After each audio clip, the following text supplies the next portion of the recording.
Le 24 mars prochain, les Bleus feront leur retour en compétition 3 mois après leur finale de Coupe du Monde perdue face à l'Argentine. Dans un entretien accordé à Mohamed Bouafsi, l'attaquant Olivier Giroud a évoqué la retraite, alors que plusieurs de ses coéquipiers ont rangé les crampons. Quel visage aura l'équipe de France de football le 14 juin 2024, lors de l'ouverture du prochain Euro en Allemagne? Car le 18 décembre dernier, si est-il le nouveau rêve de toute une génération qui s'est effondrée lors d'une cruelle soirée. Les hommes de Didier Deschamps, menés par un Kylian Mbappé entré un peu plus dans les livres d'histoire, se sont inclinés en finale de la Coupe du Monde au Qatar lors d'un match dantesque face à l'Argentine de Lionel Messi.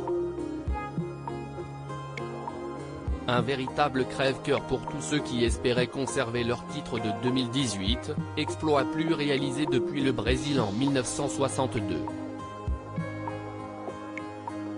Résultat, plusieurs cadres des Bleus ont décidé de mettre un terme à leur aventure internationale ces dernières semaines. Le capitaine Hugo Lloris a ouvert le bal et quitte donc la sélection après 145 apparitions, un record historique. Il a rapidement été suivi par son éternel remplaçant Steve Mandanda, avant que Raphaël Varane ne crée la surprise en annonçant lui aussi raccrocher les crampons bleus à seulement 29 ans. Je veux apporter ma pierre à l'édifice, mais quid de l'un des doyens de cette équipe de France, Olivier Giroud?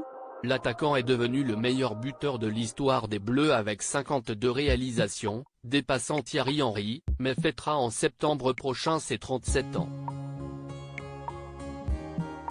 De quoi lui aussi raccrocher les crampons, si estime à le connaître.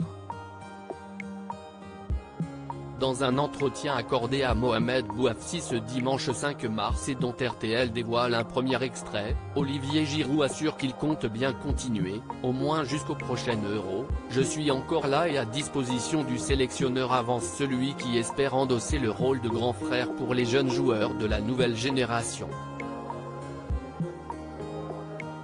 Je veux apporter ma pierre à l'édifice, assure-t-il, alors que selon lui les Bleus reviendront encore plus fort après leur douloureuse défaite en finale de la Coupe du Monde.